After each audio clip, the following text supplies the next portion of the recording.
పరిశుద్ధ గ్రంథములో నుండి ఒక మాటను చదువుదాం. యెహోషువ గ్రంథము 3వ అధ్యాయం 3-4 వచనాలు చదువుదాం. యెహోషువ గ్రంథం 3వ అధ్యాయము 3-4 వచనాలు. మీరు మీ దేవుడైన యెహోవా నిబంధన మందసమును యాజకులైన లేవీయులు మోసుకొని పోవుట చూచినప్పుడు మీరున్న స్థలములో నుండి బయలుదేరి దాని వెంబడి వెళ్ళవలెను. మీకును దానికిని దాదాపు 2000 కొల మూరల ఎడముండవలెను. మీరు వెళ్ళు త్రోవ మీరింతకు ముందుగా వెళ్ళినది కాదు. మీరు దానిని గుర్తుపట్టవలెను గనుక ఆ మందసమునకు సమీపముగా మీరు నడవరాదు. దేవునికి స్తోత్రం. ప్రియులారా, సాధారణంగానే మనకున్న సెంటిమెంట్ ఏంటంటే, ప్రారంభించుకున్నామంటే ఏదైనా ఆశీర్వాద పదాలతోనే వచనాలతోనే మొదలు పెట్టాలి. ఆ సెంటిమెంట్ మనకు అలవాటు అయిపోయింది. హల్లెలూయా. వెళ్ళాము అంటే ఏదైనా దీవెనకరమైన మాట చెప్పి వెళ్ళాలి అనేది సేవకులకు ఉండే రూల్. జనరల్గానే ఒక మంచి మాట, ఒక దీవెన ఆశీర్వదించి వెళ్ళాలి. కానీ అని తిడుతుంటారు కొంతమంది పెద్దవాళ్ళు. సెంటిమెంట్స్ అలా ఉంచితే వాస్తవాలు వేరు.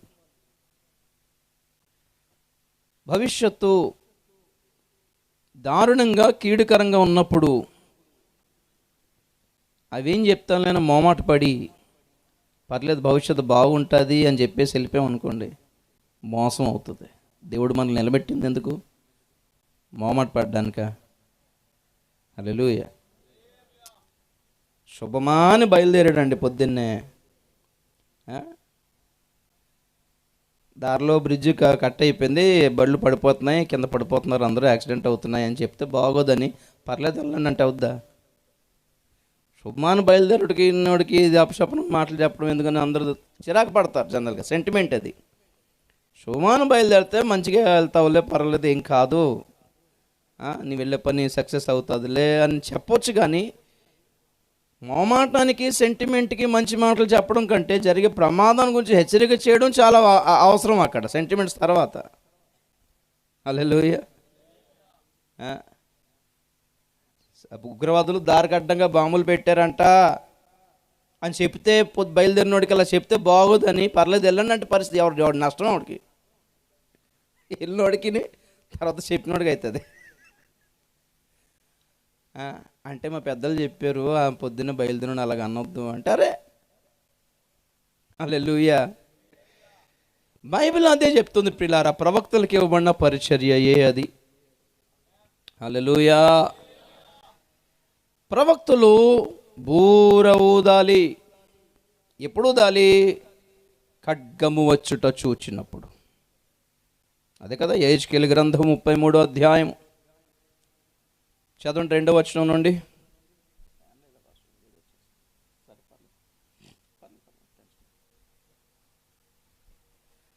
యెహెజ్కేలు గ్రంథం 33. నరపుత్రుడా, నీవు నీ జనులకు సమాచారము ప్రకటించి వారితో ఇట్లనుము. నీవు నీ జనులకు సమాచారము, సోది చెప్పేవాళ్ళు కాదు, సమాచారం ఇన్ఫర్మేషన్ ఇచ్చే వాళ్ళతో ఇలా చెప్పుము. చదవండి. నేను ఒకానొక దేశం మీదకి ఖడ్గము రప్పింపగా, నేను ఒకానొక దేశము మీదికి ఖడ్గము రప్పింపగా, ఆ జనులు తమలో ఒకరిని ఏర్పరచుకొని, ఆ జనులు తమలో ఒకరిని ఏర్పరచుకొని కావలిగా నిర్ణయించిన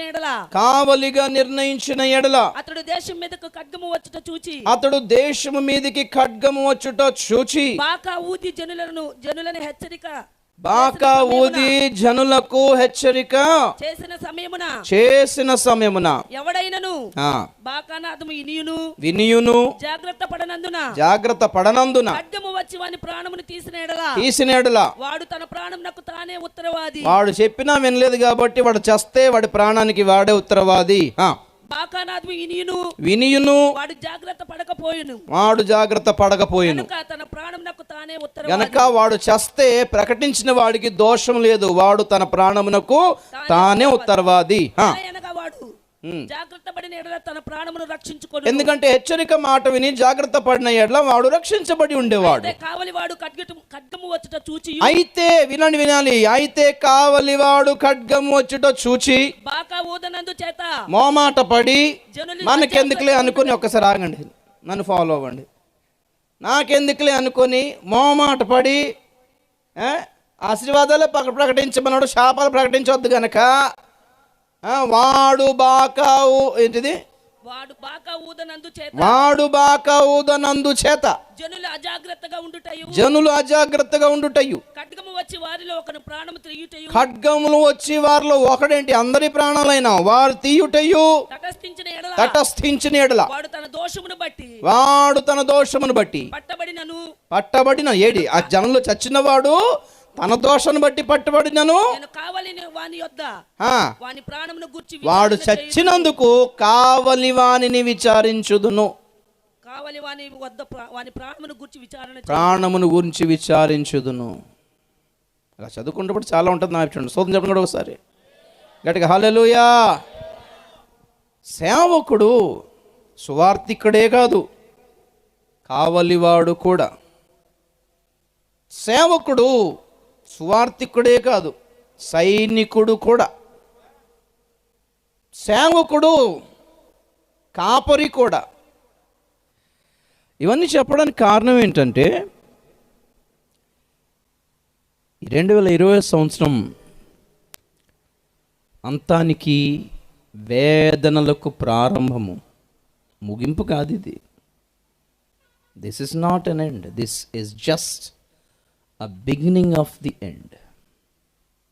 అర్థమవుతుందా? ప్రారంభం నేను ఇంతకుముందు వచ్చినప్పుడు మీకు చెప్పాను, గుర్తుందో లేదో మీకు. ప్రారంభం ఎలాగుంటుంది అంటే మరణం, చావు చూసి భయపడతాం. అమ్మో సునామీలు చచ్చిపోయారంట, అమ్మో రోగాలకు చచ్చిపోయారంట, అమ్మో నక్షత్రాల రాళ్ళతో చచ్చిపోతారంట, అమ్మో భూకంపంలో చచ్చిపోతారంట. ఇది ప్రారంభం. ముగింపు ఎలాగుంటుందో తెలుసా? సునామీలో చచ్చిపోతేనే బాగుండేది, భూకంపంలో చచ్చిపోతేనే బాగుండేది, ఆ కరోనా వచ్చి చచ్చిపోతేనే బాగుండేది అనేది ముగింపు.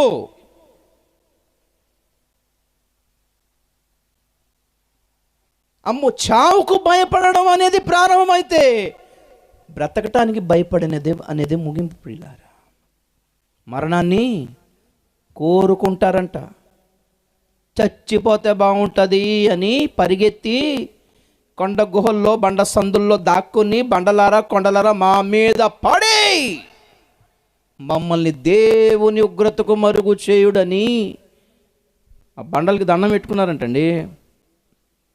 అది భవిష్యత్తు, ఇంకా రావాల్సి ఉంది అని అర్థం. గడిచిన సంవత్సరాలలో పరిస్థితులన్నీ బాగున్నప్పుడే నేను ఈ విషయాలన్నీ చెప్పాను. మీరు మరలా నా నా నా వీడియోస్ అన్నీ ఒకసారి చూసుకోండి, నా ఛానల్ ఓపెన్ చేసి. ఇంచుమించు 2009 నుంచి కూడా నేను ఇవే చెప్పుకుంటూ వస్తున్నాను. ప్రతి సంవత్సరం అయ్యగారు పెట్టిన గ్రౌండ్లో పెట్టిన మీటింగ్స్లో కూడా ఇవే చెప్పుకుంటూ వచ్చాను. తెరేసి చెప్పా, స్క్రీన్ వేసి చూపించాను. అప్పుడు పరిస్థితులన్నీ ఎంత చక్కగా ఉన్నాయంటే ఆ ప్రసంగాలు సూట్ అవ్వలా. అలాగ అంటారు కానీ అనవసరం బెదిరిస్తున్నారు కానీ అట్లా వద్దలేదు కానీ అనుకున్నారు.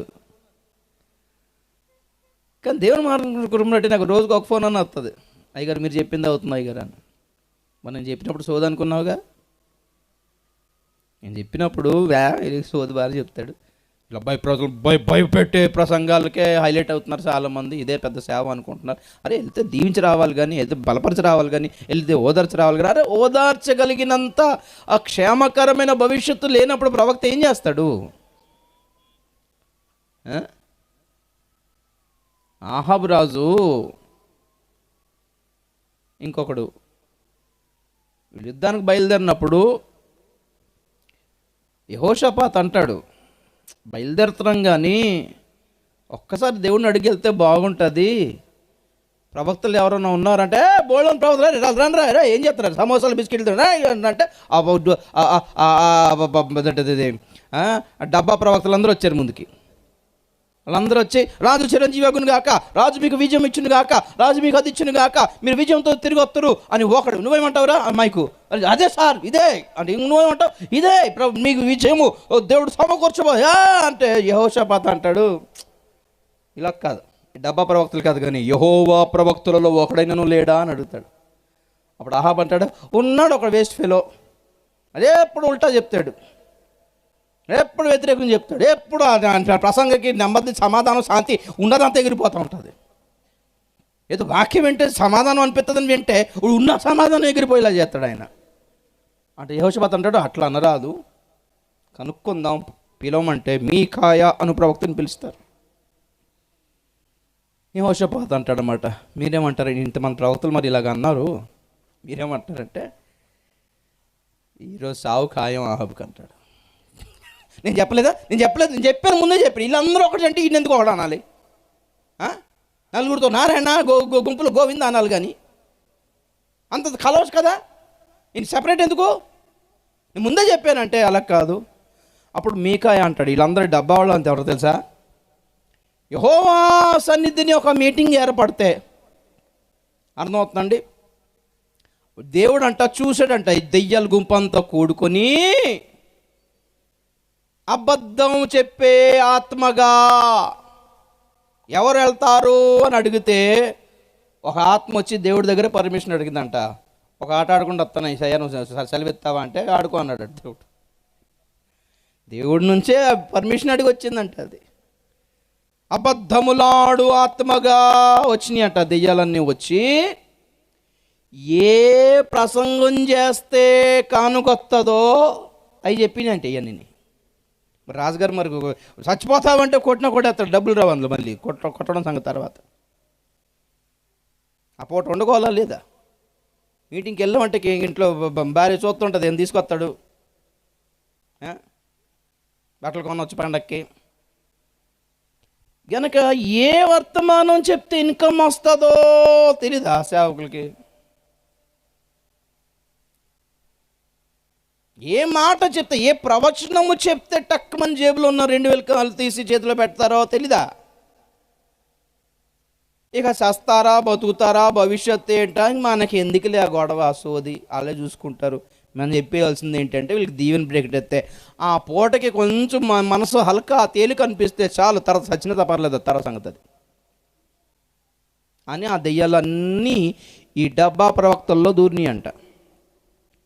కానీ యెహోవా ఆత్మచేత ప్రేరేపించబడినవాడు, దేవునికి స్తోత్రం, హల్లెలూయా, యాకోబు వంశస్థుల దోషమును బయలుపరచుటకు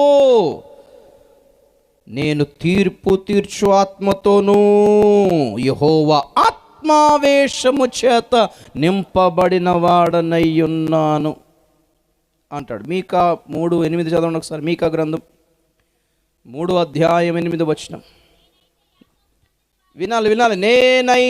నేనైతే యాకోబు సంతతి వారికి తమ దోషమును, ఇశ్రాయేలులకు తమ పాపములను కనపరచుటకై యెహోవా ఆత్మావేశము చేతను బలముతోనూ తీర్పు తీర్చు శక్తితోనూ ధైర్యముతోనూ నింపబడిన వాడనయ్యున్నాను. ఆ మాట చూడండి, నేనైతే. హల్లెలూయా. ఎక్స్క్లూజివ్గా నాలాంటి వాడు వేరొకడు లేడు అని అర్థం, ఇంకా ఉండాల్సిన అవసరం లేదని అర్థం. దేవుడు తన ఆశలన్నీ నా మీదే పెట్టుకున్నాడని అర్థం అక్కడ మీకా చెప్పిన లెక్క. నేనైతే, వాళ్ళు ఏం చెప్తారో నాకు తెలియదు అయ్యా, వాళ్ళు ఏం చెప్తారో నాకు తెలియదు అయ్యా, వాళ్ళంతా ఒకటయ్యా. నేనైతే వాళ్ళు పాపులకు కూడా ఆశీర్వాదాలు ప్రకటిస్తారేమో కానీ నేను పాపాలు ఎత్తి చూపించడానికే ఆత్మావేశము చేత నింపబడ్డాను. స్తోత్రం చెప్పండి ఒకసారి. బ్లడ్ టెస్ట్ చేయించుకుంటే రిపోర్ట్లో ఏమి రావాలని కోరుకుంటారు చెప్పండి? కరెక్ట్ రిపోర్ట్ రావాలని కోరుకుంటారా, రిపోర్ట్లు మార్చాలని కోరుకుంటారా? అంతే కదా. ఈ జ్వరం ఉంది అయ్యగారు, డాక్టర్ గారు వాంతిగా ఉంది, మోషన్స్ అయిపోతున్నాయి, తిన్నదరగట్లేదు, వెంటనే బ్లడ్ టెస్ట్ అంటాడు. ఏం పురుగు దూరింది లోపల, ఏ వైరస్ దూరింది అసలు శరీరంలోనికి, అది బ్లడ్ టెస్ట్లో రావాలి. అక్కడ బ్లడ్ టెస్ట్ చేయకుండా తీసిన శాంపుల్ పడేసి డబ్బులు తీసుకొని ఏం కాదులెళ్ళు అని అంటే వాడు చదువురానోడై ఉంటాడు అనుకోండి. ఆడ క్వాలిఫైడ్ పెథాలజిస్ట్ కాకపోతే ఎవరికి ప్రమాదం చెప్పండి? ఆడికేం పోయింది, ఆడ డబ్బులు ఇచ్చేస్తాం. అడిచేటప్పుడు ఏం కాదు, నిల్ అనుకున్నాడు ఉన్నాడు అనుకోండి, పాజిటివ్ అనుకున్నా, నెగిటివ్ రిపోర్ట్లో నెగిటివ్ అంటే వారంలో చచ్చిపోతాడు ఆడు. రిపోర్ట్లు నెగిటివ్ అంట, మన వారంలో ఎందుకు చచ్చి మరి? ప్రవక్తల పరిచర్య నీలో ఉన్న పాపమును, దోషాన్ని ఎత్తిపట్టడమే. ప్రవక్తల పరిచర్య శిక్షించటం కాదు. హల్లెలూయా. పలానా పాపానికి పలానా శిక్ష ఉంది, జాగ్రత్త అని హెచ్చరిక చేయటమే. దేవునికి స్తోత్రం. గట్టిగా హల్లెలూయా. ప్రవక్తలు సైన్ బోర్డ్ లాంటి వాళ్ళు. ఏమంటారు సైన్ బోర్డ్ని? దారిలో రోడ్డు మీద వెళ్తున్నప్పుడు వైజాగ్ గారు సూపర్ ప్రమాద హెచ్చరికలు బోర్డు లాంటి వాళ్ళు అనమాట. ప్రమాదము అని ఉంటుంది అక్కడ, ముందుకు వెళ్ళకండి, దారి మళ్ళింపుము, టేక్ డైవర్షన్, అంతే కదా. సేవకులు ప్రవక్తల పరిచర్లు ఇది. ఎటు నువ్వు వెళ్ళే దారి ఎలాంటిదో నీకు తెలియజేయాలి, కరెక్టా కాదా? హల్లెలూయా. సైన్ బోర్డ్స్ లేకపోతే ఎలాగా? ఇర్మియా గ్రంథం 31:21 చదవండి ఒకసారి, కరెక్ట్ అని చూద్దాం. ఇర్మియా గ్రంథం 31:21. ఇశ్రాయేలు కుమారి, సరిహద్దు రాళ్ళును పాతించుము, త్రోవ చూపు స్తంభములను నిలువబెట్టుము, నీవు వెళ్ళిన రాజమార్గము తట్టు నీ మనస్సు నిలుపుకొనుము. చాలు, దేవుని స్తోత్రం చెప్పండి గట్టిగా ఒకసారి, గట్టిగా హల్లెలూయా. మైక్లు ఏం పని చేస్తలేవా? సరే నా చూడండి ఒకసారి. అనుకున్న వాగ్దానం అదే కదా, దాని గురించి చెప్తున్నాను నేను. అరణ్యం గురించి బాగానే విన్నాం, త్రోవ గురించి కూడా వినాలి కదా. త్రోవలు వెళ్తున్నప్పుడు మధ్యలో ఏం కనబడాలంట? సరిహద్దు రాళ్ళు పాతించుము, ల్యాండ్ మార్క్స్ అన్నాడు ఇంగ్లీష్లో. ఇందాక నేను అన్నట్టుగా సైన్ బోర్డ్స్, హెచ్చరిక, ప్రమాద హెచ్చరిక బోర్డులు, హోర్డింగులు తగిలించాలి. ప్రతి అడుగడుగున జంక్షన్కి వస్తున్నాం మనం. అడుగడుగున ఒక 4 రోడ్ల జంక్షన్కి, రోడ్ల కూటమికి వస్తున్నాం. లెఫ్టా, రైటా, స్ట్రైటా, బ్యాకా బోర్డు ఉండాలి. నువ్వు పరలోకం వెళ్ళాలనుకుంటున్నావా? అయితే ఇక్కడ ఏ దారిలో వెళ్ళాలి కనుక్కోవాలంట. తెలియపోతే ఎలాగా? వెళ్తున్న దారి కీడుకరమైంది, తెలియకపోతే ఎలాగా? అదే మనం యెహోషువ గ్రంథంలో ఏం చదివాం? మీరు మందసమును వెంబడించాలి, ఎందుకంటే ఇక మీదట మీరు వెళ్ళు త్రోవ మీరింతకు ముందు వెళ్ళినది కాదు. యాజకులైన లేవీయులను వెంబడించాలి. వారు మీకు ముందుగా వెళ్తారు, మీరు వారిని వెంబడించాలి. వారికి మీకు 2000 కొల మూరల ఎడం ఉండాలి. కొంచెం గ్యాప్ ఇవ్వండి వాళ్ళకి, మీకు కలిపేసుకోకండి, అంతా ఒకటే అని కలిపేసుకోకండి. తెలియదు మీకు దారి. స్తోత్రం చెప్తాం గట్టిగా ఒకసారి. మీకు దారి తెలియాలి అంటే మీకు దారి చూపేవాడు ఎక్కడ ఉండాలి? మీ మధ్యలో ఉండాలా? అంతేనా? ఏదైతే ఉందండి, మీరు విశ్వాసి, మేము విశ్వాసియే, మనందరం ఒకటొకటి కాదా? అవే సేవకుడు వేరు. ఇదిగో కొంచెం ఎత్తులో ఉండాలి, గొప్పోడని కాదు, మీకు దారి చూపించాలి కనుక. స్తోత్రం చెప్పండి ఒకసారి. దీపం వెలిగించిన వాడు ఎక్కడ పెట్టాలి దాన్ని? స్తంభం మీద. కొంచెం ఎత్తుగా ఉంటేనే అందరికి కనబడుతుంది. అది కింద పెడతారు ఏంటి? ఎందుకు మేము స్పెషల్ అని స్టేజ్కి అట్లా ఎత్తుగా ఉంటే చివరి వరకు చూడొచ్చని, చివరిగా ఉన్నవాళ్ళు కూడా మమ్మల్ని చూడొచ్చని తప్ప స్పెషల్ ఏం కాదు ఇది. Common sentiment. మా చర్చిలో స్టేజ్లు ఏమి ఉండవండి, పెద్ద ఉద్ధరించిందే ఉంది. అయితే మా చర్చిలో స్టేజ్లో తప్ప తగ్గింపు మళ్ళీ దాంట్లో శరీర సంబంధమైన సాధకము కొంచెం మట్టికే ప్రయోజనకరం అన్నాడు. ఆ దిక్కుమాల తగ్గింపులు ఎందుకు? ఆ దీనత్వం ఏదో లోపల ఉండాలి అసలు. ప్రైజ్ బయటికి లేదు, చిన్న మామూలుగా ఎత్తా ఉండే అసలు బాబా ఉద్ధరించింది ఏం లేదు. మళ్ళీ ప్రతిష్ట బంగారం వేసుకోగానే 80,000 రూపాయలు ఫోన్ పట్టుకుంటాం, అది గొప్ప ప్రతిష్ట. అర్థమైందా? ఏం సోది మాటలు. తెల్లబట్టలు ఎత్తాం ప్రతిష్ట, కానీ మీటర్ 3,000. అబ్బా వామ్మో, ఎందుకది? దేవుని స్తోత్రం చెప్పడం గడి. ఒకసారి రాత్రి అన్న భాషలు మాట్లాడే గర్విష్ఠులు ఉన్నారు, భాషలు మాట్లాడే దీనులు ఉన్నారు, కానీ పరిశుద్ధాత్మను పొందుకున్న వాళ్ళు ఉన్నారు. Praise the lord. అందుకే అక్కడ యెహోషువ గ్రంథం మనం చదువుదాం, 3:3 చదవండి ఒకసారి.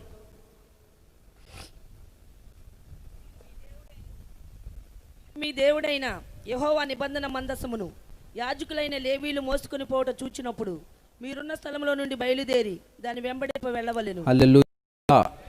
1 భారం వహించే సేవకులు. Praise the lord.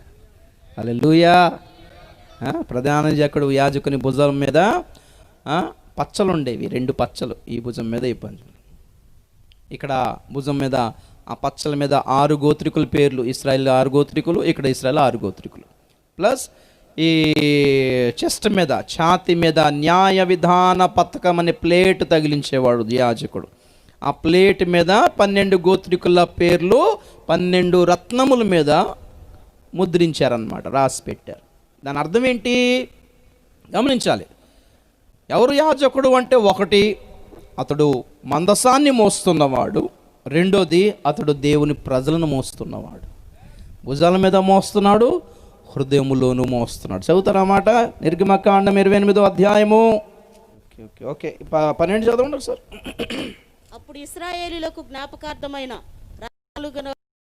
వారి పేర్లను భరించును, అతడు వారి పేర్లను భరించును. 38 చదవండి. తమ పరిశుద్ధమైన అర్పణలన్నిటిలో ఇశ్రాయేలీయులు ప్రతిష్ఠించు పరిశుద్ధమైన వాటికి తగులు దోషములను అహరోను భరించినట్లు అది అహరోను నొసట ఉండవలెను. వారి యెహోవా సన్నిధిని అంగీకరింపబడినట్లు అది నిత్యమును వారి నొసట ఉండవలెను. హల్లెలూయా. పరిశుద్ధమైన వాటికి తగులు దోషములను అహరోను భరించాలి. న్యాయ విధాన పథకం హృదయమందు భరించాలి, పచ్చలు భుజం మీద భరించాలి, నొసటి మీద యెహోవా పరిశుద్ధుడనే బంగారు రేకు ధరించి వారికి తగులు దోషమును భరించాలి. ఎంత భారం అండి అహరోనుకి బాబోయ్. మన భారం అంతా కుటుంబ భారము, అప్పుల భారము, సేవకు ఉండే భారం ఏంటంట ఇలే నెత్తి మీద బరువు అనమాట. టెన్షన్ సేవకుడుకున్న టెన్షన్ ఏంటి చెప్పనా? కుటుంబం టెన్షన్ తక్కువ, ఇదిగో దేవుని కుటుంబం టెన్షనే ఎక్కువ. హల్లెలూయా. మోషే చేసిన సేవకి మోషే భార్య అంత ఇబ్బంది పెట్టిందో తెలియదు, కానీ జనాలు పెట్టిన ఇబ్బందికే ఆయన కరాని వెళ్ళలేకపోయాడు. మ్యాటర్ అది. అక్కడ ఎంత దారుణం పాపం. మోషే తిట్టినందుకే పాపం దేవుడు రిజెక్ట్ చేస్తాడు వీసా. వామ్మో. సరే, దేవునికి స్తోత్రం ఉంది. కాబట్టి ఒకసారి పాయింట్ ఏంటంటే, మీరు నిబంధన మందసమును మోయు యాజకులను వెంబడింపవాలి. అందరిని వెంబడించొద్దు. మీ పట్ల భారం లేని మీ వెంబడించి ఏం చేస్తారండి? మీ గురించి లెక్క పంగించని వాళ్ళని వెంబడించి, టీవీ స్పీకర్లను వెంబడించి, ఏదో 4 పూటలు ఉండి వాక్యం చెప్పేటోళ్ళని వెంబడిస్తే ఎవరు లెక్క అప్పచెప్పాలి మీ గురించి? మీ గురించి వాళ్ళు ఎందుకు భరిస్తారు? మిమ్మల్ని ఎందుకు వాళ్ళు ఎందుకు భరిస్తారు? మీరు డబ్బులు ఇస్తే భరిస్తాం, అది డబ్బులు భరిస్తాం. మూటలు ఎంత మూటలు ఎత్తే అది మోసుకుని వెళ్తాం. మిమ్మల్ని ఎందుకు మోసుకెళ్తాం పరలోకానికి? స్తోత్రం చెప్పండి ఒకసారి. మిమ్మల్ని మోసుకెళ్ళేవాడు మీ సేవకుడే. మీరు ఎంత ఇస్తారో చూడకుండానే మిమ్మల్ని ప్రేమించిన వాడు కనుక. స్తోత్రం చెప్పండి ఒకసారి. ఇంత ఇచ్చిన వాళ్ళు ఇలాగా ఇవ్వనని అలాగా చూడడం.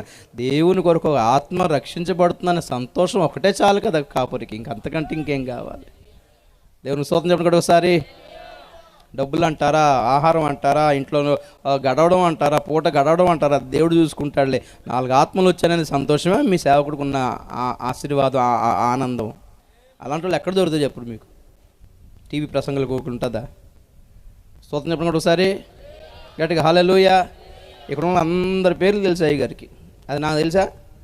మీ పేరు కూడా తెలియని వాళ్ళు మీ గురించి ఏం ప్రార్థన చేస్తారు చెప్పండి మీరు? వెంబడించండి. ఎవరిని? మందస్సాన్ని మోస్తున్న యాజకుడు. దేవుణ్ణి మోస్తాడు, మిమ్మల్ని మోస్తాడు. అది సేవకుడు అంటే. Praise the lord. వేరే పని చేసుకుని బతకలేరా సేవకులు? ఎందుకే తిప్పులు, ఎందుకు ఈ పాటలు? వారానికి 3 పూట్ల అయ్యో సంఘం ఆరాధన లేకపోతే గలిబిలు అయిపోతారేమో, ఆరిపోతారేమో, తగ్గిపోతారేమో, జారిపోతారేమో, బలహీనలు అయిపోతారేమో అనుకోని 3 పూట్ల ఆరాధన పెట్టి అక్కడికి పరిగెత్తి ఇక్కడ పరిగెత్తి ఎంత జనం ఉన్నారు, ఎలా హ్యాండిల్ చేయాలి? అయ్యో ఎలా కరోనాకు భయపడకుండా ఇక్కడికి వెళ్తే ఇంకేదైనా వస్తుందేమో, ఇక్కడికి వెళ్తే ఏదో అవుతుంది అనుకుంటా 15 రోజులకి మళ్ళీ అక్కడ హాస్పిటల్ జాయిన్ అయిపోయి మళ్ళీ బయటకు వచ్చి మళ్ళీ పరిగెత్తి. ఎందుకు ఈ పాటలు ఎవరు చేస్తారు? యాజకుడు మందస్సాన్ని మోస్తున్నవాడు జనాలకి. ఎందుకు మందసం ముందుకు వెళ్ళింది? స్తోత్రం చెప్పండి ఒకసారి గట్టిగా హల్లెలూయా.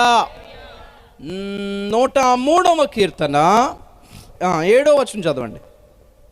ఆయన మోషేకు తన మార్గములను తెలియజేసెను. ఇశ్రాయేలు వంశస్థులకు తన క్రియలను కనపరచెను. స్తోత్రం చెప్పండి గట్టిగా ఒకసారి. ఇశ్రాయేలుకి ఏం కనపరిచాడంట? ఇశ్రాయేలుకి ఏం కనపరిచాడు? మోషేకి ఏం కనిపించాడు? వాళ్ళకి వీళ్ళకి ఇంక వీరికి ఎందుకు వేరుగా ఎందుకు? నా వైపు చూడాలి. ఇశ్రాయేలుకి క్రియలతోనే పని. తిండి పెట్టాడా లేదా దేవుడు? నీళ్ళు ఇచ్చాడా లేదా? పడుకున్నామా లేదా? మేఘం వచ్చిందా లేదా? అద్భుతం యుద్ధారెట్టి వెళ్ళాలనేది ఎవరు చూశారు? మోషే చూశాడు. మోషే టెన్షన్ వేరు, ఇశ్రాయేలు టెన్షన్ వేరు. ముందుకెళ్ళాలా, పక్కకి వెళ్ళాలా, ఇటు వెళ్ళాలా, అటు వెళ్ళాలా, నావిగేషన్ క్లియర్గా చూపిన ఆయన ఇక్కడ సడన్గా మధ్యలో నెట్వర్క్ ఆగిపోతే మా పరిస్థితి ఏంటి నా ఆయన అంటుంటే ఇక్కడ వచ్చి మోసే మాంసం కావాలంటే వీళ్ళు కాదు. నేను ఒక గొడవలో ఎడుతుంటే వీళ్ళు గొడవ ఏంటి? మాకు మాంసం కావాలి రోజు. ఇదే నవ్వట్లే ఉప్మా రోజు. చికెన్ మటన్ పెట్టరా మాకు. ఈ బీపీ రాదా? ఏదో పాపం మోషే గారు ప్రార్థనలో ఉన్నాడు, దేవుణ్ణి ఇక్కడ నడిపించే ప్రభా రేపు ఎటు ప్రయాణం వెళ్ళాలి. ఆయన ఉపవాసం ఉండి ఏ టెన్షన్లో ఉంటే పని మా 5 తిందామన్న పట్టు అబే. ఎందుకంటే ఈ ఇశ్రాయేల్లోనే మిశ్రిత జనం ఉన్నారు, ఎక్స్ట్రా రక్షణ లేదు, మారమనసు లేదు. కానీ ఎందుకు వస్తారు సంఘాన్ని తెలియదు మరి ఆవిడకి. ప్రాణాలు తినడానికి కొన్నిసార్లు వాళ్ళకి వెలుగుతున్నారు. రోజు ఇదేనా? ఇంక బెటరా? మీ దేవుడికి అంత కెపాసిటీ లేదా? లేనప్పుడు ఎందుకు పెట్టాలనుకోవటం? వీళ్ళు గొడవ. వాళ్ళు పుల్ల పెడితే ఇశ్రాయేలు వెళ్ళిపోయి మోషేని మాకు ఆహారం కావాలి. మీరు నిన్నటి బాగానే ఉన్నారే, మిమ్మల్ని ఎవడో కెలుగుతున్నాడు. అర్థమైందా? కూసేగాడిది వచ్చి మేసేగాడి చెడగొడుతుంది. ఇక కూసేది ఇళ్ళే, మేసేది ఇళ్ళే. ప్రభువా మాంసం అంటాడు దేవుడు స్టాన్. అది ఇప్పటికి వేరేదేదో అడుగుతున్నట్టున్నావు. ఇప్పటికి దారి అన్నావు కదా, అంతే ప్రభు వీళ్ళు మాంసం మొదలు పెట్టారు వీళ్ళు. సరే వీళ్ళకి మాంసం పెట్టి వెళ్ళంటే మరి దారి ఎప్పుడు కనుక్కోవాలి? వాళ్ళకి పెట్టి వచ్చి మళ్ళీ ప్రార్థనలో చెప్తాను అన్నాడు. అబ్బా వీళ్ళందరూ నేనే కంటినా.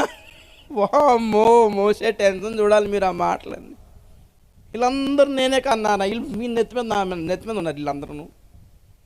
అరే ఇంత దేవుడు గొప్ప కార్యాలు చేశాడు, ఎర్ర సముద్రం పాయలు చేశాడు, ఫరో రథాలు ముంచేశాడు, శత్రువులను కూల్చేసాడు, అక్కడ అమానికులను హతమార్చి ఇంత గొప్ప చేసిన దేవుడు పెడతాడులే, ఏం కాదులే, 4 రోజులు పోతే పోయింది ఏంటిలే, ముందుకెళ్తే అక్కడ ఉంటుందిలే, ఒక శ్రేష్టమైన ఆహారం అయితే పెడతాడులే, అక్కడ తిండిలే, మనకి ఆకలి లేకుండా చేశాడు, చెప్పులు అడగకుండా చేశాడు. చాలా అనాలా వీళ్ళంతా? అప్పుడే పాటలు పాడతాడు, అప్పుడే ఏడు చేస్తుంటారు వీళ్ళంతా. ఇశ్రాయేల్ ఈరోజు చాలామంది క్రైస్తువులు బతికేది వాళ్ళ క్రియలే కావాలి కానీ మార్గాలు అక్కర్లేదు. వీళ్ళకి ఏ మార్గంలో నడవాలి ప్రభా? ఈ లోకంలో యాక్షన్ తీసుకోవాలి ప్రభా. What is the way of living? I should live, నేను జీవించాలి. దారేంటి? మార్గం అంటే దారేంటి? ఏంటి? జీవిత విధానం, ఒక లైఫ్ స్టైల్. యేసు మార్గము చూపించాలంటే ఏంటి మార్గం? రోడ్డేసేలేడా ఇశ్రాయేల్ దేశంలో? జీవన విధానం చూపించాడు. ఎలా జీవిస్తే నువ్వు పరలోకం చేరుకుంటావు. స్తోత్రం చెప్తాం గట్టి ఒకసారి. హల్లెలూయా. సామెతలు 15:24.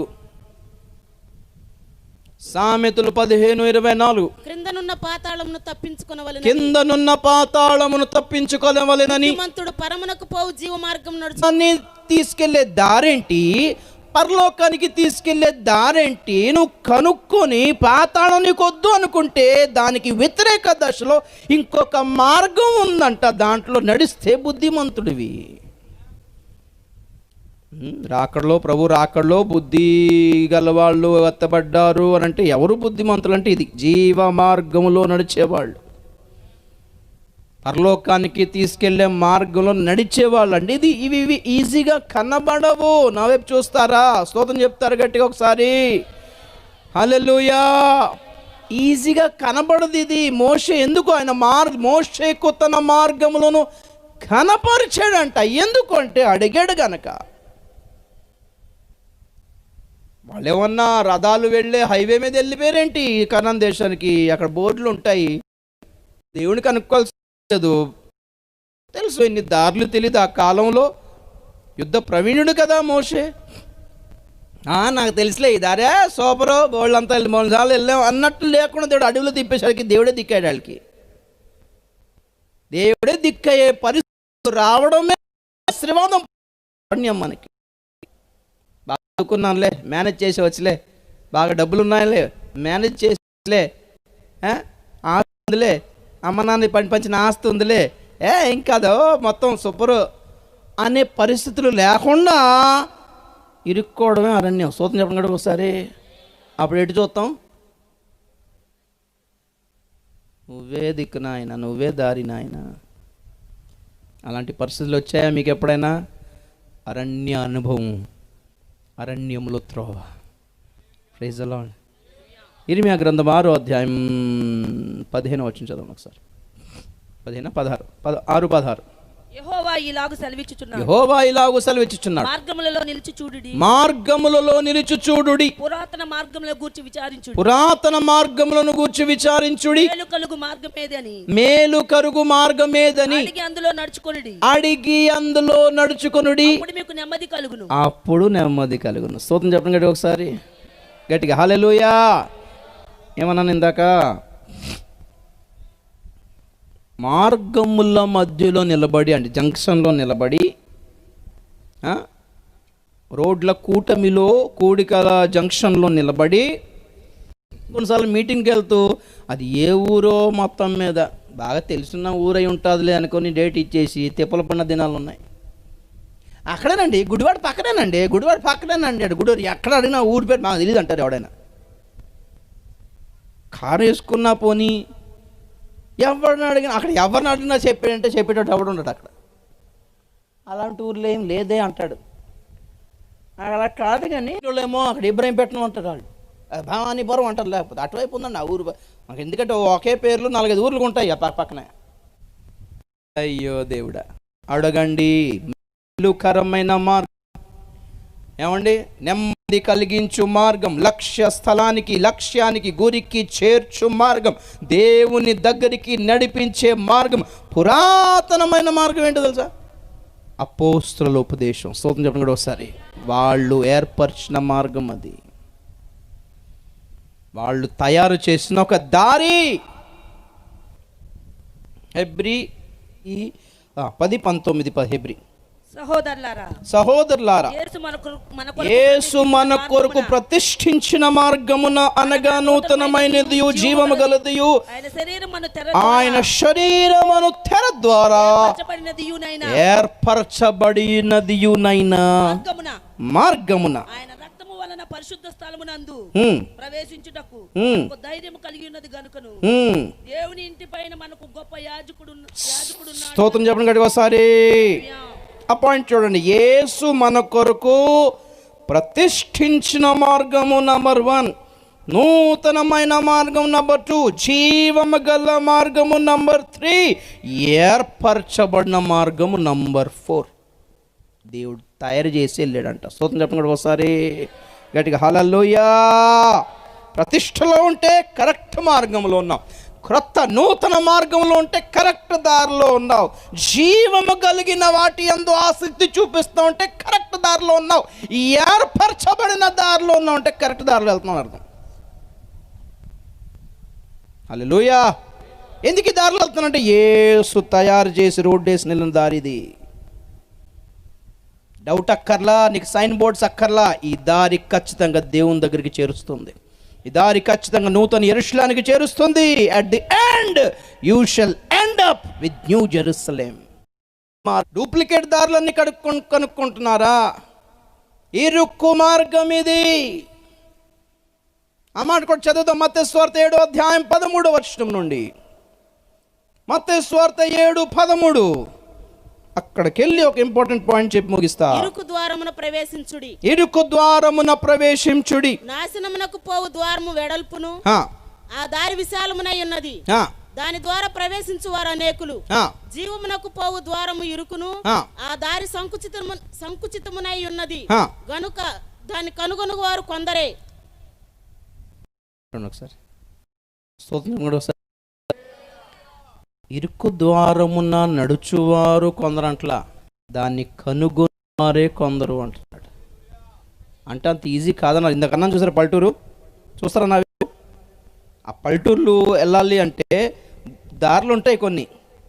ఆయన ఫోన్ చేస్తాడు, ఒక మంచి సిమెంట్ రోడ్ ఉంటుంది మన కారు వెళ్ళడానికి. ఇక్కడ సిమెంట్ రోడ్ ఉందండి, వెళ్ళిపోవచ్చా అంటే ఆయన ఫోన్ చేస్తాడు, లేదండి మట్టి రోడ్డే.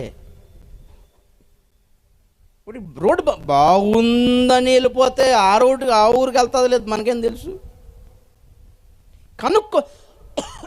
కనుక్కోవాలట. అయ్యా పలానూరికి జీకొండూరికి ఈ దారి వెళ్తుందా? అయ్యా జీకొండూరికి ఈ దారి కనుక్కోవాలంట. ఫస్ట్ అడిగి తెలుసుకోవాలంట. ఆ తర్వాత అడిగిన తర్వాత ఆడు ఈ దారి అంటాడు, ఆడేవాడు ఈ దారి అంటాడు. లాస్ట్ ఒకడు వచ్చి ఒక పాత ముసలోడు వచ్చి అయ్యా కాదయ్యా ఇదిగో ఈ మట్టి రోడ్డు ఉందా, ఇది వెళ్తుంది. ఇప్పుడు మట్టి రోడ్డు చూసిన తర్వాత వెళ్ళాలా వద్దని డిసైడ్ చేయాలి. ఫస్ట్ ఇక దారి కనుక్కున్నాం.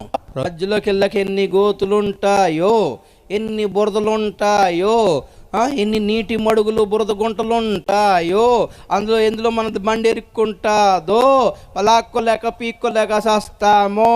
ఇక్కడ ఆగిపోతారు చాలామంది. ఐ డోంట్ థింక్ సో అండి. దారిలో వెళ్ళగలం అనిపించట్లా కనుక ప్రోగ్రాం మానేద్దాం. దేవుని దగ్గరికి పరలోకానికి రాకడికి తీసుకెళ్లే దారి లాంటిదే, ఇరుగ్గా ఉంటుంది. మరి వెళ్ళగలవో లేదో ముందు డిసైడ్ చేసుకో. హల్లెలూయా. ఫ్రీగా, చాలా కంఫర్టబుల్గా, చాలా హాయిగా, చాలా జాలీగా, చాలా కూల్గా, చాలా రిలాక్స్డ్గా వెళ్ళే దారేం కాదు ఇది క్రైస్తవ జీవితం. అలాంటిదైతే అపోస్తులందరూ హతసాక్షులు కాకపోదురండి. అపోస్తులే కాదు, ఆదిమ క్రైస్తవ సంఘం కొన్ని వేల మంది చంపబడ్డారు, కోయబడ్డారు, నరకబడ్డారు, కాల్చబడ్డారు, చీల్చారు. ఆకలితో ఉండే జంతువుల ముందు పడవేయబడ్డారు. ఆ జంతువులు వాళ్ళని చీల్చుకుని తిన్నాయి. ఇందులో షాకింగ్ విషయం ఏంటంటే వాళ్ళు ఎవరిని వేసే కాపాడలేదు. మరి ఇంకా లేదు దేవుడు కాపాడతాడనే ప్రసంగం లేవు అప్పట్లో. చావే దిక్కండి, చావే అక్కడ. దీనికి పౌలు పెట్టిన పేరేంటో తెలుసా? నిష్కపటమైన విశ్వాసం అన్నాడు. ఏం విశ్వాసం? 2వ తిమోతి పత్రిక 2 తిమోతి 1:3 నుండి. నా ప్రార్థనల యందు ఎడతెగక నిన్ను జ్ఞాపకము చేసుకొనుచు. వినాలి మీరు చక్కగా చదువుతున్నప్పుడే వింటే నేను మరలా దాన్ని రిపీట్ చేసి మీకు టైం వేస్ట్ చేయను, మిమ్మల్ని బోరు కొట్టించను. చదవండి అమ్మా సిస్టర్ గారు. నా ప్రార్థనల యందు ఎడతెగక నిన్ను చేసుకొనుటకై నిన్ను చూడవలెనని రేయింబగలు అపేక్షించుచు నీ యందున్న నిష్కపటమైన విశ్వాసము జ్ఞాపకము చేసుకొని నా పితరాచార ప్రకారము నిర్మలమైన మనస్సాక్షితో నేను సేవించుతున్న దేవుని యెడల కృతజ్ఞుడనై ఉన్నాను. స్తోత్రం. హల్లెలూయా. నీ నిష్కపటమైన విశ్వాసం జ్ఞాపకం చేసుకొని, నీ కన్నీళ్ళను జ్ఞాపకం చేసుకుని ప్రార్థన చేస్తూ దేవునికి కృతజ్ఞతలు చెల్లిస్తున్నాను చెప్పి తర్వాత ఏమన్నాడు గమనించండి. ఆ విశ్వాసం అంటే ఏ విశ్వాసము? ఆ నిష్కపటమైన విశ్వాసము మొదట ఆ, నీ అవ్వ అయిన లోయలోను ఆ. నీ తల్లి అయిన యూనికేలోను ఆ. వసించెను. ఆ. అది నీ యందు సహా వసించుచున్నదని ఆ. నేను రూఢిగా నమ్ముచున్నాను. స్తోత్రం చెప్పండి గట్టిగా ఒకసారి. తిమోతిలో ఉన్న విశ్వాసం ఏం విశ్వాసం అంట? నిష్కపటమైన విశ్వాసం. అంటే తిమోతి మురిసిపోతాను, అవునా సార్ నిష్కపటమైన విశ్వాసం నాది అంటే అప్పుడు పౌలు అన్నాడు, అంత మురిసిపోకు, ఈ విశ్వాసం నీది కాదు. ఈ విశ్వాసం మొదట నీ అవ్వయైన లోయలో చూశాను నేను. మీ అమ్మమ్మ, మీ మా అమ్మ లోయలో ఉండేది. ఆ ఏ విశ్వాసం లో చూస్తున్నాను. ఏంటి అంటారా? ఆ దినాల్లో మళ్ళీ పౌలుకి రక్షణ వచ్చిందంత మనకి తెలియదు, కానీ సంఘం మాత్రం బాగా హింసించబడుతుందండి ఆ కాలంలో. ఎన్నిసార్లు పేతురు యోహానులు కొరడా దెబ్బలు తిన్న కాలం అది. క్రైస్తవులు చంపబడుతున్న కాలం అది, చీల్చబడుతున్న కాలం ఇది, శిరఛేదనం చేయబడుతున్న కాలం ఇది.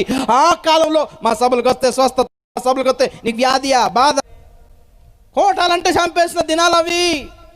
ఆ కాలంలో కూడా దేవుణ్ణి గట్టిగా పట్టుకున్న విశ్వాసము అవ్వ విశ్వాసం అది, లోయలోని విశ్వాసం అది. డబ్బులున్నాయో లేదో తెలియదు కానీ, మేడలో బంగారం ఉందో లేదో తెలియదు కానీ, మేడ ఉందో లేదో తెలియదు కానీ, తన కూతురికి ఆస్తిగా ఇవ్వడానికో కట్నంగా ఇవ్వడానికో ఆమె దగ్గర ఆస్తులు ఉన్నాయో తెలియదు కానీ, బిడ్డకు మాత్రం ఆ విశ్వాసం ఇచ్చిందంట. బిడ్డ యూనికే, ఈ విశ్వాసం నీకు ఇస్తున్నా, చంపినా పర్వాలేదు, యేసయ్యను వదులకు అమ్మా అని చెప్పి చచ్చిపోయింది ఆమె. హల్లెలూయా. అదే విశ్వాసం తన కొడుకుకైనా తిమోతికి ఇచ్చింది యూనికే. నా కొడుకా, నీకు ఇవ్వడానికి ఏం లేదురా నాన్న, మీ నాన్న ఏమి ఇవ్వలేదురా, మీ అమ్మమ్మ కూడా ఏమి ఇవ్వలేదురా, విశ్వాసం ఒకటే నాన్న. ఒరే ఏదైపోయినా పర్లేదు కానీ యేసని విడిచిపెట్టకు నాన్న, కష్టాలు నాయనా. విశ్వాసము తిమోతిలో కూడా ఎందుకు చూశాడు అనుకుంటున్నారు పౌలు? అదే 2 తిమోతి 3వ అధ్యాయము 10వ వచనం చదవండి ఒకసారి. అయితే నీవు నా బోధను, వినండి. తిమోతితో చెప్తున్నాడు పౌలు 3:10 నుండి 2 తిమోతి. అయితే నీవు నా బోధను, నా ప్రవర్తనను, నా ప్రవర్తనను, ఉద్దేశమును, నా విశ్వాసమును, నా విశ్వాసము, నా ప్రేమ, నా ఓర్పును,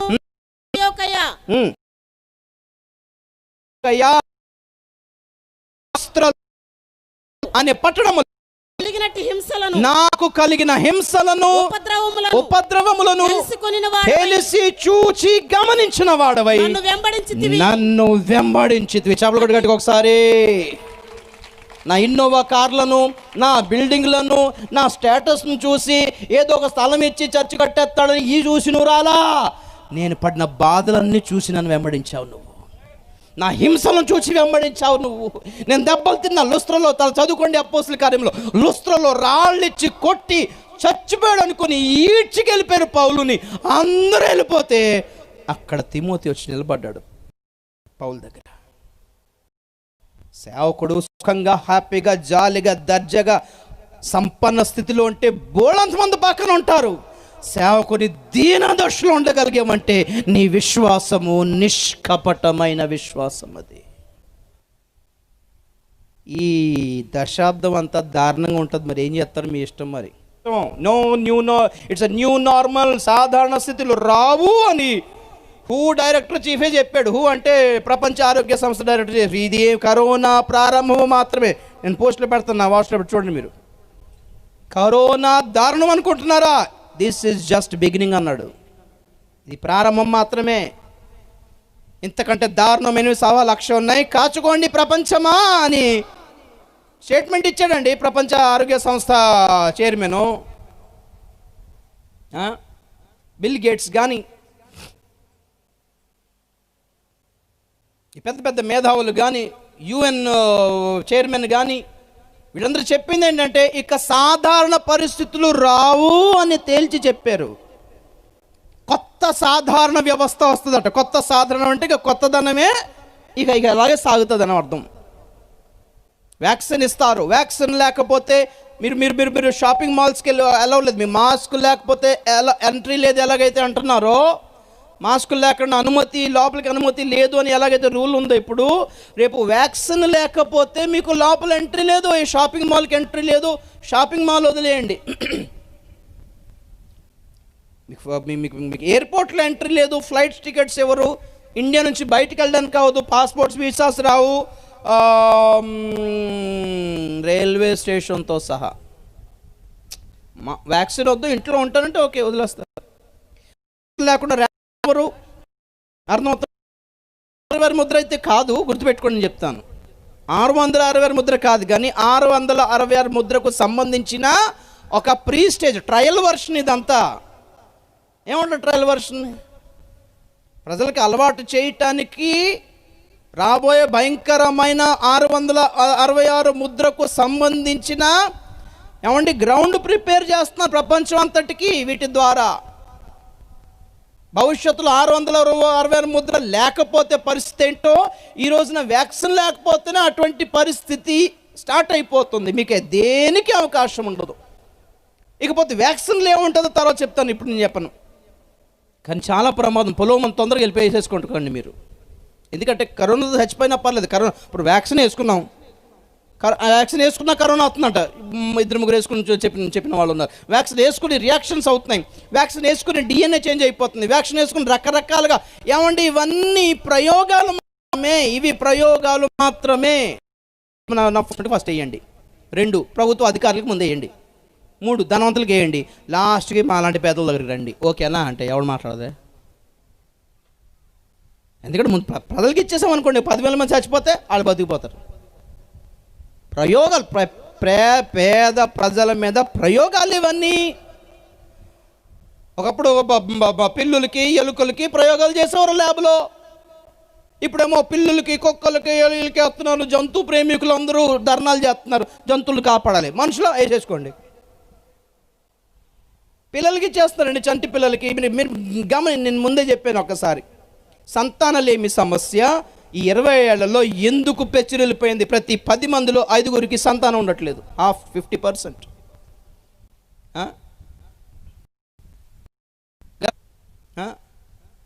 మిగిలిన 5గురిలో అవిటి వాళ్ళుగా పుడుతున్నారు, అబ్నార్మల్గా పుడుతున్నారు. ఎందుకు తెలుసా మీకు? 25 సంవత్సరాల క్రితమే బిల్ గేట్స్ తయారు చేసిన వ్యాక్సిన్ ఇండియాకి వచ్చింది. దానివలన ప్రపంచంలో జనాభా ఎక్కువ పెరుగుతున్న దగ్గర ఈ టెక్నిక్ వాడారు. ఆఫ్రికాతో సహా, చైనాతో సహా, ఇండియాతో సహా. మనం వ్యాక్సిన్ అనుకుంటున్నాం. ఒక డాక్టర్తో గొడవ అయింది మొన్న. వ్యాక్సిన్ కూడా 666 ముద్ర అంటే మీకేం తెలుసు వ్యాక్సిన్ గురించి? మీరు చదువుకున్నారు, ఎంబీబీఎస్ మీరు చేశారని గొడవ. నేను ఎంబీబీఎస్ చదవక్కర్లేదు, నేను బైబిల్ చదివితే చాలు అన్నాను. మీకేం తెలుసు వ్యాక్సిన్ గురించి? నేను చదివాను, అలాంటిది ఏం లేదే. ఇప్పుడు లేకపోవచ్చు, మీరు చదివిన స్టడీస్లో ఇది ఇందులో విషం ఉంటుందని చెప్తారేంటి? వాళ్ళు తయారు చేసినట్టు చెప్తాడా? పోనీ అత చిన్నప్పటి నుంచి మన తాతల తండ్రులు అన్నం తినలేదా? వాళ్ళకి ఏది షుగర్ బీపీలు ఏవి? ఇప్పుడు మాకెందుకు వస్తున్నాయి? చిన్నప్పటి నుంచి వాళ్ళు ఉప్పు తినలేదా? వాళ్ళకి ఏం బీపీలు రాలేదు, మనకెందుకు వస్తున్నాయి? ఈ కాయగూరలు తినే, ఈ ఆహారం తినే, ఈ అన్నం తినే, ఈ నీళ్లు తాగే వాళ్ళు బతికారు. ఇప్పుడు మనం ఎందుకు? ప్రతి 10 మందిలో 3కి ఎందుకు క్యాన్సర్ వస్తుంది? అప్పుడు వాళ్ళు బాగానే బతికారు కదా. ఆ తిండి, ఆ ఉప్పు తిన్నారు, ఆవు నూనె తిన్నారు, ఆ కారమే తిన్నారు, ఆ చికెన్ మటన్నే తిన్నారు, ఆ చేపలు తిన్నారు, పిచ్చిగా తిని సంతోషంగా ఉన్నారండి. ఆ పళ్ళు పలహారాలు తినే, ఈ ఫ్రూట్ తింటే ఈ రోగం, ఆ పళ్ళు తింటే ఆ రోగం, ఈ మాంసం తింటే ఈ రోగం, ఈ ఉప్పు తింటే ఈ రోగం, ఆ ఆవు తింటే రొట్టె తిన్న రోగమే, మైదా తిన్న రోగమే, గోధుమ తిన్న రోగమే, గడ్డి తినమంటారా? పోనీ చెప్పు. ఏ తిన్న రోగం? ఈ నీళ్లు తాగొద్దు, ఈ నీళ్ళు తాగమంటారు. ఏ నీళ్ళు తాగమంటారు? నీళ్ళు కొడుతుంది కూడా గొడవ వల్ల. మినరల్ వాటర్ తాగొద్దు, అందులో కాల్షియం ఉండదు, అందులో మినరల్స్ ఉండవు, అందుకే బోన్స్ అన్నీ అరిగిపోతున్నాయి, ఎముకలు అన్నీ అరిగిపోతున్నాయి. ఆ ఎముకలన్నీ అరిగిపోయి 10 సంవత్సరాలు చస్తాం ఈ నీళ్ళు తాగి. అది గవర్నమెంట్ ఇచ్చిన నీళ్ళు తాగితే 2 రోజులు చచ్చిపోవచ్చు. ఈ తిండి తిని, ఈ నీళ్ళు తిని కాదు వాళ్ళు బతికింది. మరి ఇప్పుడు ఎందుకు కొత్తగా మనకి రోగాలు చేస్తున్నాం? కుట్రా వింటలేదు మీరు. విషం చమ్మేసి, బాంబు పేల్చేసి చంపేవచ్చు జనం అంతటిని. అలా కాకుండా న్యాచురల్గా ఏంటిది సహజ చనిపోయేలాగా, కాలక్రమంలో చనిపోయేలాగా ఉంటే ఎవ్వడికి డౌట్ రాదు. అందుకే ఆహారం కల్తీ, నీళ్లు కల్తీ, కాయగూరలు కల్తీ, పళ్ళు పలహారాలు కల్తీ, అన్నం కల్తీ, బియ్యం కల్తీ, గాలి కల్తీ, తినే మందులు కల్తీ, విత్తనాలు కల్తీ. హలో, వింటున్నారా? కుట్ర, ఏజెండా 2030 అంటారు దీన్ని. అంటే 2030 సంవత్సరాల కల్లా ప్రపంచ జనాభాలో 80 నుంచి 90% చంపేయాలి. 2030 కల్లా 90% జనాభాను తగ్గించాలి. ఏదో విధంగా తగ్గించాలి. చంపేని తగ్గించాలి, వాళ్ళే చచ్చిపోయేలా చేసి తగ్గించాలి, వాళ్ళే ఆత్మహత్య చేసి చచ్చిపోయేలా తగ్గించాలి, వాళ్ళకి ఏదో రోగం వచ్చి చచ్చిపోయేలా తగ్గించాలి, లేకపోతే వాళ్ళకి పిల్లలు పుట్టకుండా చేసి తగ్గించాలి. హౌ ఎవర్, ఎనీ హౌ, ఎలాగైనా సరే. దానికి ప్రారంభమే 2020. దాని తర్వాత ఇంకా కొన్ని రోగాలు కాకుండా యుద్ధాలు కాకుండా కరువులు కాకుండా వర్షంలేమి, అవి కాకుండా ప్రకృతి ప్రళయాలు, అది కాకుండా బాంబుల దాడులు, అవి కాకుండా విషవాయువులు. ఏలూరులో ఎంత ఘోరమైంది. దానికి కారణం ఏంటి? ఎవడని చెప్తున్నాడా? కుట్ర, కాన్స్పిరసీ, సబొటాజ్ అంటారు వీటిని. ఏం ఆశీర్వాదకరమైన ప్రసంగం చేసి వెళ్ళాలి నేను మీకు చెప్పండి? వీటన్నిటిలో నిరీక్షణ ఒక్కటే, యేసయ్య రాకడ. దాని కొరకు త్రోవను సిద్ధపరచడానికి ఉన్నాడు సేవకుడు. వారిని వెంబడించండి, వాళ్ళు చెప్పేది వినండి. మందసాన్ని మోస్తున్నారు లేదో చూసుకొని వాళ్ళ ప్రసంగాల్ని, వాళ్ళ ఉపదేశాలని వెంబడించండి. సూట్లు, కార్లు, బూట్లు వేసుకున్న వాళ్ళు కాదు, మందసాన్ని మోస్తున్నారు లేదో చూసుకోండి ఒక్కసారి. దేవుణ్ణి మోసేటోళ్ళ, వెళ్ళిన ప్రతి చోట దేవుణ్ణి ఎలా ఎత్తిపెట్టేటోళ్ళ కాదా? మందసం కింద పెట్టకూడదు, యాజకులే మొయ్యాలి. యాజకుల భుజాల మీద ఉండాలి, వాళ్ళని వెంబడించాలి. ఎందుకంటే ఆ మందసమే మీకు దారి చూస్తూ ముందుకెళ్తుంది. మోషేకు దేవుడు తన మార్గమును ఇలాగే తెలియపరిచాడు. మేఘం ఎత్తబడిందా, వీళ్ళు జెండా పీకేయడం, ఎంత గుడారం పీకి సర్దుకొని వెళ్ళిపోయాడు. మేఘం దిగిందా, వీళ్ళు జెండా పాతడమే. మేఘం ఎత్తబడిందా, వీళ్ళు తీయడమే, సర్దుకోవడమే.